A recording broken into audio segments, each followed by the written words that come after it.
कान के कच्चे राजा और सुनहरे हंसों की कहानी। एक समय की बात है, एक राजा था जिसका नाम चित्ररथ था। वह बहुत उदार, प्रतापी और समृद्धिशाली राजा था।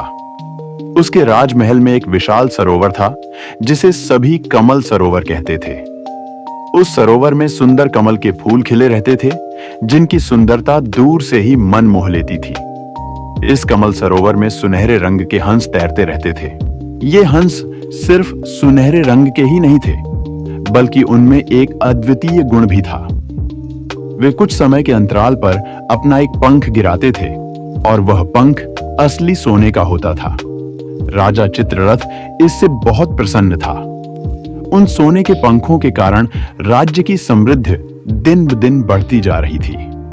इसीलिए राजा उन सुनहरे हंसों का विशेष ध्यान रखता था और सरोवर में किसी और को प्रवेश करने की अनुमति नहीं थी।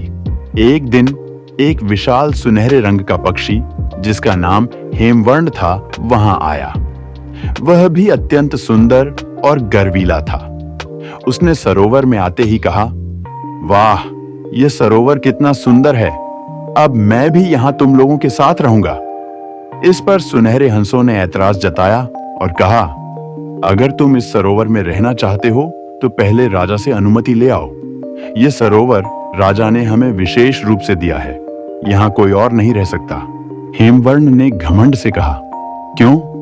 ऐसा क्या विशेष है तुम में? हंसों ने उत्तर दिया, हम यहाँ राजा को थोड़े थोड़े समय पर सोने के पंख देते हैं, इसलिए राजा ने यह सरोवर हमें रहने के लिए दिया है। यहाँ कोई और आकर नहीं रह सकता। यह सुनकर हेमवर्ण को बहुत गुस्सा आ गया। वह तुरंत राजा चित्ररथ के पास पहुंचा और क्रोध में भरकर बोला, महाराज, आपके कमल सरोवर में रहने वाले हंस तो बड़े घमंडी हो गए हैं। वे कह रहे थे कि हमें राजा की भी परवाह नहीं है, क्योंकि हम राजा को सोने के पंख देते हैं। राजा हमारा कुछ नहीं बिगाड़ सकता, हम राजा का कहना भी नहीं मानते। राजा चित्ररथ यह सुनकर बहुत क्रोधित हुआ। उसने अपने सैनिकों से कहा, जाओ, उन घमंडी हंसों को मार डालो। एक भी सुनहरा हंस जीवित नहीं बचना चाहिए। उधर हेमवर्ण के जाने के बाद हंसों के मुखिया ने कहा, यह हेमवर्ण पक्षी स्वभाव से ही बड़ा दुष्ट लगता है वह राजा से झूठी बातें कहेगा। राजा चित्ररथ में बहुत सारी अच्छाइयां हैं, लेकिन उसकी एक कमजोरी है कि वह बहुत जल्दी दूसरों की बातों पर विश्वास कर लेता है।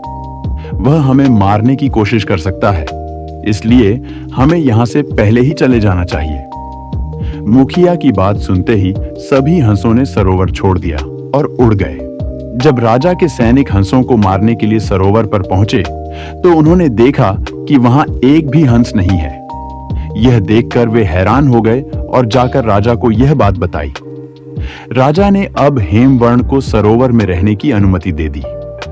अब वहां केवल हेमवर्ण अकेला रहने लगा। कुछ समय बाद हेमवर्ण अकेले रहते रहते ऊब गया। हालांकि वह भी सुनहरे रंग का था, परंतु हंसों की तरह सोने का पंख नहीं देता था। इससे राजा को बहुत दुख हुआ और एक दिन हेमवर्ण भी वहां से उड़कर चला गया। सरोवर अब पूरी तरह वीरान हो गया था।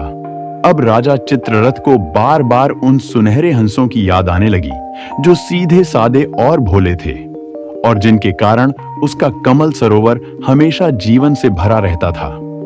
राजा मन ही मन अपने के पर पछताने लगा। वह बार बार बुदबुदाकर कहता, आह, उन हंसों ने मेरा क्या बिगाड़ा था।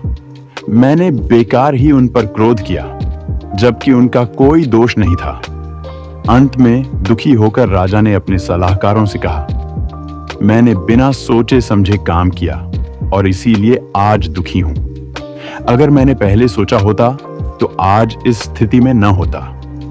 जो लोग पहले सोचते हैं और फिर काम करते हैं, उन्हें कभी पछताना नहीं पड़ता, लेकिन जो पहले काम करते हैं और बाद में सोचते हैं, उनके जीवन में केवल दुख ही होता है, जैसे मेरे जीवन में हुआ। कहते हैं, उस दिन के बाद राजा चित्ररथ कभी एक भी दिन चैन की नींद नहीं सो सका। कहानी से ये सीख मिलती है कि बिना सोचे समझे निर्णय लेना हमेशा पछतावे का कारण बनता है। धैर्य और सही समय पर विवेकपूर्ण निर्णय से ही सच्ची सफलता और शांति प्राप्त होती है।